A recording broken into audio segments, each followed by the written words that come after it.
Defense News is proudly sponsored by Navy Federal Credit Union. If you're a member of our nation's armed forces, the Department of Defense, or if your family is, we'd be proud to serve you too. On this episode of Defense News Weekly, a first for Navy hypersonics development, and to look into the deep cuts in the Army's budget proposed by the Biden administration. Plus, the story behind the action that earned a C-130 Super Hercules crew a series of medals. And a Navy unmanned vessel makes a long-range voyage. Take a guess at how far it traveled. Finally, our team of reporters and editors gives insight on some of the biggest headlines of the week. It's the latest in news and analysis from the Pentagon to the platoon, here on Defense News Weekly. Don't go away.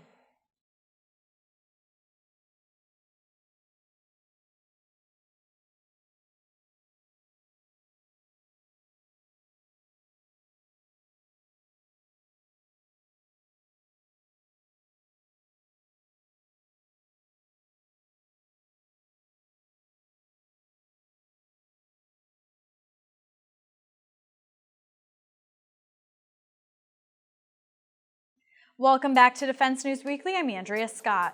There's a lot to get to this week, so let's jump in with the Navy. Recently, the Sea Service conducted a first ever live fire of a rocket in Utah. It's the evolving world of hypersonic strike missiles, and naval warfare reporter Megan Eckstein is here to bring us more on the advancements to this field of next generation weapons.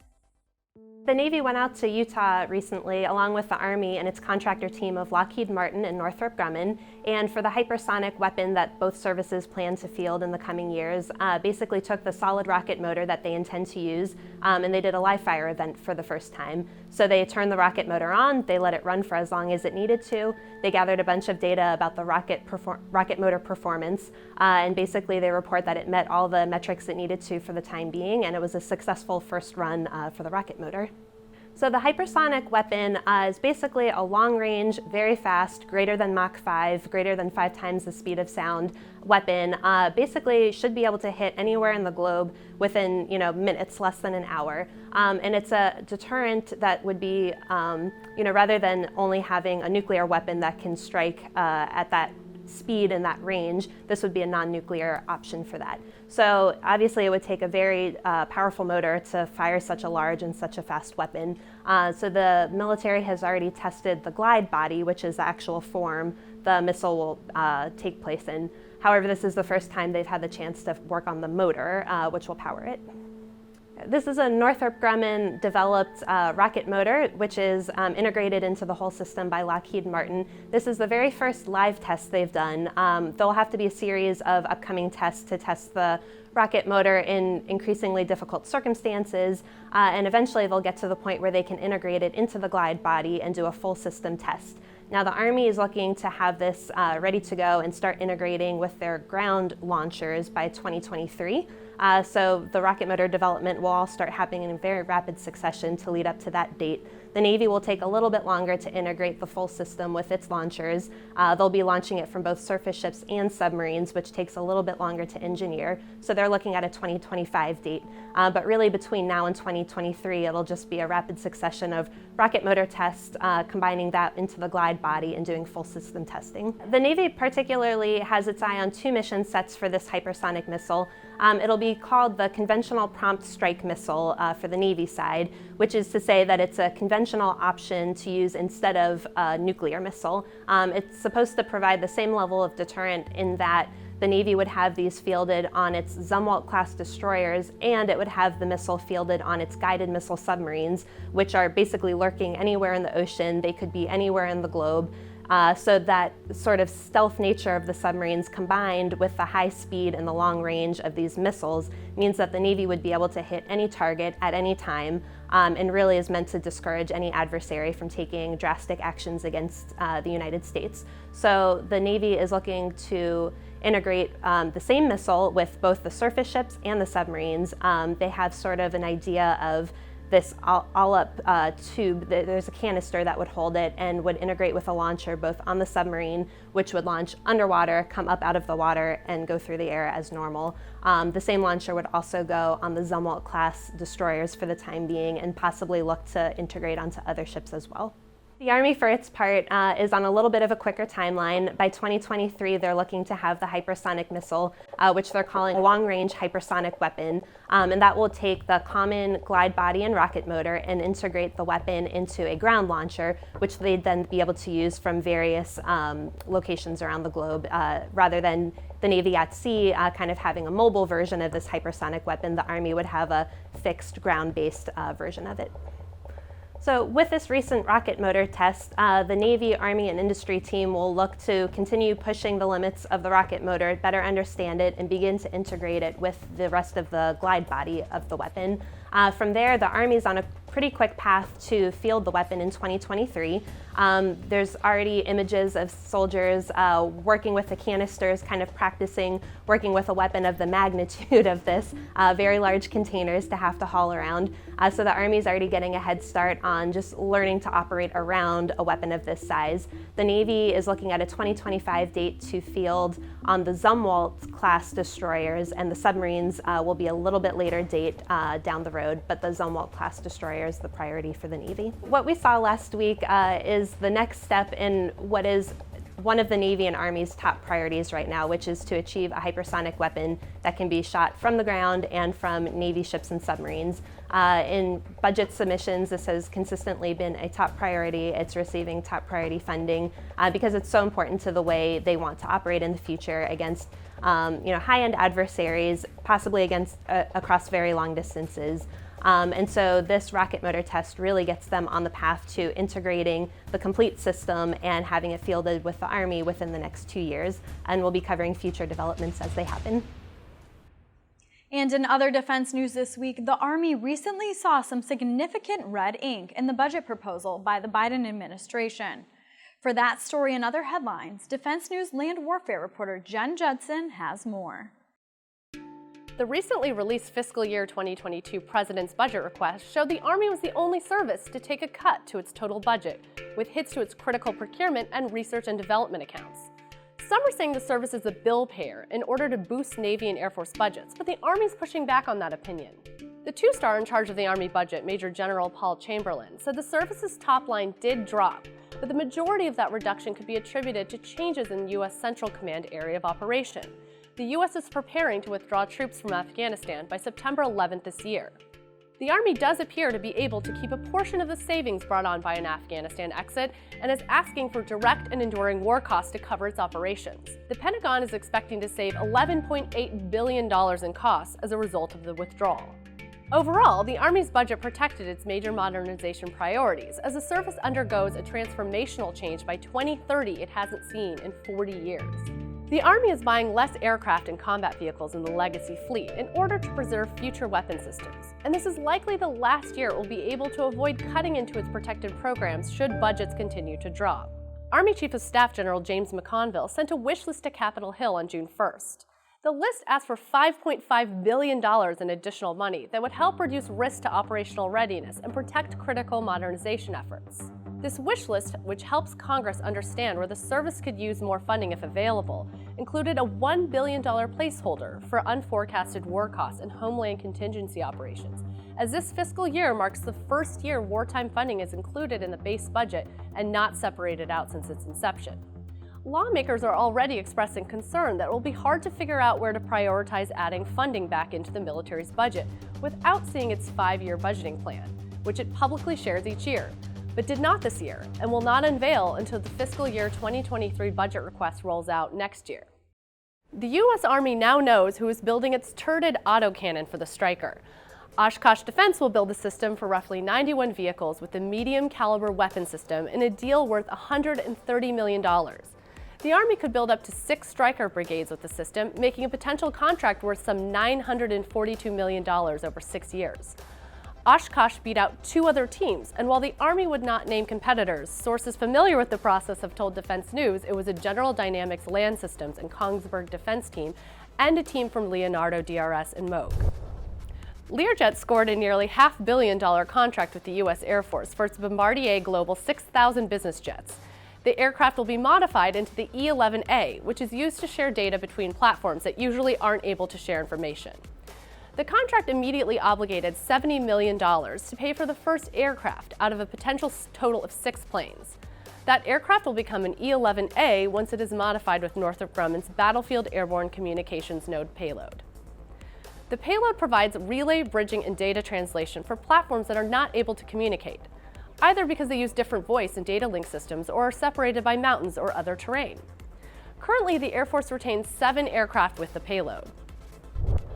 The U.S. Air Force has wrapped up the first phase of its Golden Horde demonstration effort, putting the service one step closer to developing swarming, smart munitions that behave semi-autonomously and use algorithms to seek high-priority targets. But a top general says the technology isn't on its way to becoming a program just yet. General Arnold Bunch, who leads Air Force Materiel Command, told reporters that the service intends to conduct virtual experiments with collaborative munitions as it decides what elements of Golden Horde to further develop. During a recent event at White Sands Missile Range, 2 F-16 jets launched 6 collaborative small-diameter bombs, which are modified versions of Boeing's small-diameter bomb. The Air Force plans to build the Coliseum, which will be a virtual world to test these types of collaborative weapons. That's it from the defense world this week. When we come back, the story of the action that ended with 1 airman wounded and a set of medals for a crew on a dangerous mission.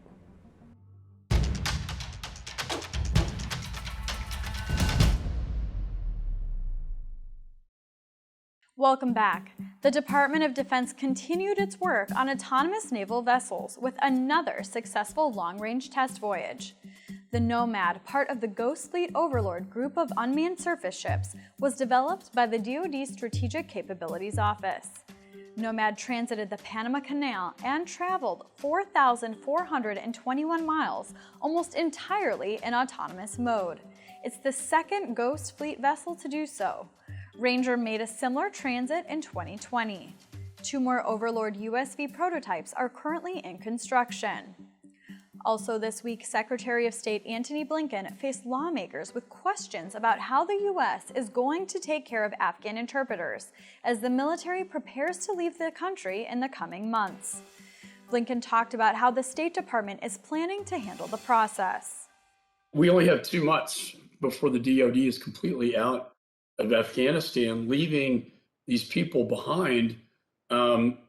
Is the department considering a process to get them out of country while these claims are being processed that I've been told could take up to a year or 2 possibly? 2 things quickly. We're considering every option, yes. Second, I don't think that the fact that our forces are withdrawing, one, we're not withdrawing, we're staying, the embassy is staying, our programs are staying, we're working to make sure that other partners stay, we're building all of that up. And whatever happens in Afghanistan, if there is a significant deterioration in security, that could well happen. We've discussed this before. I don't think it's going to be something that happens from a Friday to a Monday. So I wouldn't necessarily equate the departure of our forces in July, August, or by early September with some kind of immediate deterioration in the situation. And finally, when a C-130J Super Hercules crew out of Little Rock, Arkansas, took off over the skies of Afghanistan, it was to act in support of a quick reaction force. But what happened next would earn the crew a set of medals after the plane took fire and one of the crew members was wounded. Air Force Times' Rachel Cohen has more.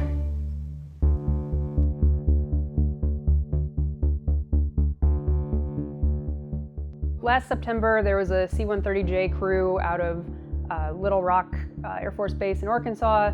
They were supporting the Army in Afghanistan. They were flying to an undisclosed location, and they came under enemy fire on their way trying to land at the airfield or the base that they were heading toward.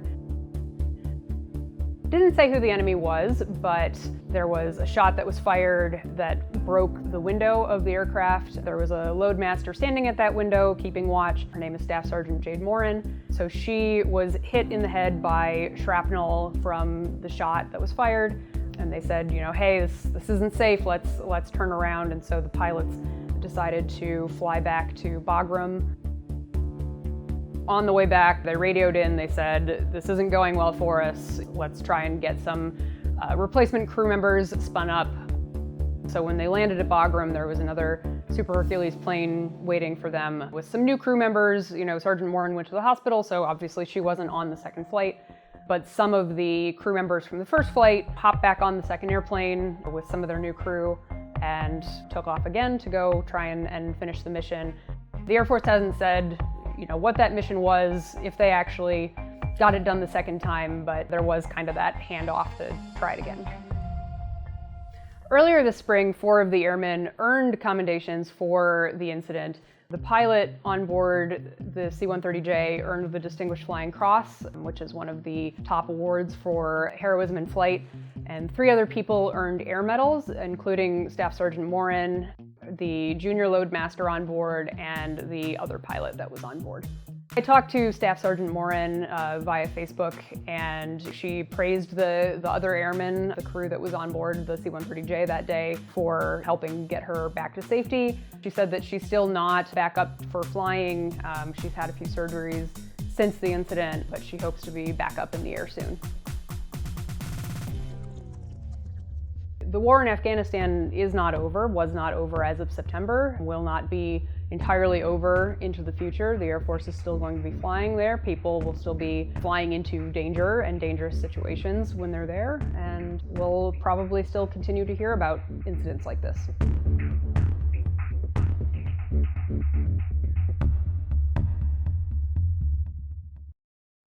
Thanks, Rachel. When we come back, Navy Federal Credit Union personal finance expert Jeanette Mack gives tips on how to choose a rewards credit card.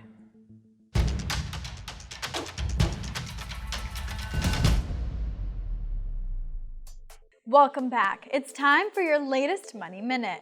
This week, personal finance expert Jeanette Mack gives you tips on how to choose the rewards credit card that works best for you. The last time you checked your mail, you may have seen a credit card offer or two in your pile of envelopes. There are a lot of cards out there, so how do you pick the one that's right for you? It's easy as 1, 2, 3. 1. Decide to get rewards or not to get rewards. It makes sense to get valuable perks or cash back for the things you're going to be buying anyway. They really do add up, so rewards are definitely a go. 2. Know how you spend. Is it on gas, dining out, or groceries? Look for cards that reward you for those kinds of purchases, the ones you make the most. 3. If you've already got a card, make sure it's giving you the most for your money. Switch or transfer your balance to a card that'll reward the way you spend. Otherwise, you're leaving money or perks on the table. Bottom line, your credit card should boost your bottom line. It's definitely worth it to take your time, do the research, then reap the rewards that having the right credit card can get for you. Thanks, Jeanette. To get more of our coverage, be sure to check out our headlines online at Army, Navy, Air Force, and Marine Corps Times.com and DefenseNews.com. To get a list of our top stories in your inbox every weekday, subscribe to our Early Bird Brief. And make sure to follow us on Facebook, Twitter, and YouTube. We also do live virtual events. Head over to DefenseNews.com/events for more.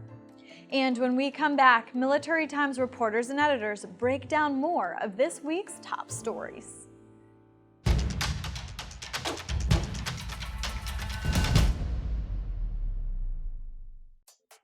Welcome back. It's never a dull moment in military news, and our team of reporters and editors is here to provide you insight. Capitol Hill Bureau Chief Leo Shane is here to lead the discussion. Welcome to the Military Times Reporters Roundtable, where each week we bring you the inside stories behind the headlines. I'm Leo Shane, Capitol Hill Bureau Chief for Military Times. With me here again are Megan Myers, our Pentagon Bureau Chief, and Howard Altman, our Managing Editor. Good to see you both back here. Megan, you've been tracking the issue of extremism in the military for a while now. Pentagon leaders have been focused on this since news broke that a number of the rioters involved on the January 6th assault on the Capitol had links to the military. But well before that, you were reporting on cases about neo-Nazis and white supremacists slipping through the recruiting background checks and getting into the ranks. Now the folks at DoD are talking about developing some new penalties for service members who are found with links to these groups. What do we know about that so far? So there's a handful of projects that they're working on all through a special DoD working group. And part of that working group is to sort of consolidate and do some surveys and do some data pulling of cases from the past, cases that are currently ongoing, because in the past, if something was going on in the Army was handling it, the Marine Corps was handling it. Now DoD wants more visibility on those things from a broader scale. But they're also working on just coming up with a definition that they can use for extremism, that commanders can consult, when they think a case is in their ranks, or when they know there's a case and they would like to open an investigation or figure out the right entity to open that investigation. So that work is ongoing. In July, this working group is due to provide a progress report to the Defense Secretary, and then give some more recommendations on near and longer term projects that they can work on. Some of that will include a lot of upgrading of background checks and some ongoing screening while troops are serving, to make sure that if someone is becoming radicalized while they're in uniform, that also gets picked up. And I know that's going to be a major point on Capitol Hill. This is connected to the budget request too. They're going to ask for some money to get this work done. Yeah, so the budget request includes about $30 million to look into upgraded manpower and technology for doing some of these background checks, but also, as you noticed, a team to develop some sort of putative regulation that they can use to actually charge people with extremism. Right now they don't. There's many kinds of misconduct that you could charge someone under, but straight up white nationalism, white supremacy, or even affiliation with some of these groups is not illegal right now. And so they are, really trying to home in on what that looks like and what they can do about it. Let's jump to another hot topic on Capitol Hill in recent years, and that's the military draft and including women in it. This week, the Supreme Court opted not to hear a legal case asking for women to be added to future possible drafts. This has been a change that lawmakers have talked about for years and eyed, but they haven't pulled the trigger on it. Howard, what's the impetus behind all of this? Well, the Supreme Court kicked it back to Congress to make a decision. The advocates for having this ruled unconstitutional say they're supporting that for two reasons. One is that with only men who are subject to selective service, they're also subjected to the penalties that exist for not registering for selective service. In addition, they talk about that this sends a bad message that women can't serve. The last time this came up in the Supreme Court in 1981, Judge William Rehnquist argued that the all-male selective service was not unconstitutional because the selective service was a precursor to the draft for combat troops, and women were not allowed to serve in combat. That all changed in 2013 when the Pentagon opened up combat arms to women. So that reason no longer exists. There's been a number of actions in Congress, a number of bills floated. There was a recent commission that found that there was no reason not to change this. And I imagine that Congress will continue to get up and they may pull the trigger sometime. Now the Supreme Court has decided they don't want to take this up. Look, one more for you two before we get going here. A lot of the media this week has been reporting on a DoD report that's due later this month on unidentified aerial phenomena in the United States, better known as UFOs to me. Defense officials said in recent days this won't be an alien unmasking or a investigation into outer space invaders, but instead a look at some unexplained flying objects that may be drones or surveillance aircraft from other countries. But my question to you, Howard, is when are we going to get the Space Force report that gives up the goods on the aliens living among us? That's why we have the Space Force, right? That is why we have the Space Force, to find out the truth is out there, and we want to know the answers to these questions so people can live long and prosper. Megan, which floor of the Pentagon are the alien secrets hidden on? Is that the basement level or basement 7, basement 8? How far down is it? Incorrigible. There actually is a room that says like alien experiment room on the outside. That's just a joke, I believe. But actually, I want to correct you, Leo, because you've made a mistake that I think a lot of the American public has made. It's not a DoD report. It's a DNI report. It's a Director of National Intelligence report. So What that Gotcha. means is that, we have these videos that some naval aviators took a few years ago of, lights showing up, disappearing. They sent those over to DNI and they were like, I don't know, you look at them. And what we know about what's in the report is there's nothing conclusive that says that this is alien life. And there's also nothing conclusive that says that this is some sort of, top secret Russian or Chinese drone program that they accidentally took footage of. So whatever ends up being in the report and whatever gets publicly released, because this is a report that's going to Congress, and then we'll see what portion of that lawmakers choose to share. The Pentagon doesn't have any plans to have a big rollout of what's in the report. So people are probably going to be a little let down, but I guess that's just more fodder for conspiracy theories. Megan, why you got to take away our fun? Why can't we have some fun here? Look, thanks to both of you. Somebody has to be the voice of reason. Thanks to both of you. Appreciate you coming on. If we do find aliens or if we get more info on these other big stories, you can read all about it on militarytimes.com. Thanks to all of you for watching, and we'll see you again next time. Thanks, everyone. That's all we have time for this week. Please visit us on militarytimes.com and defensenews.com for more coverage. Thank you for joining us, and we'll see you next week.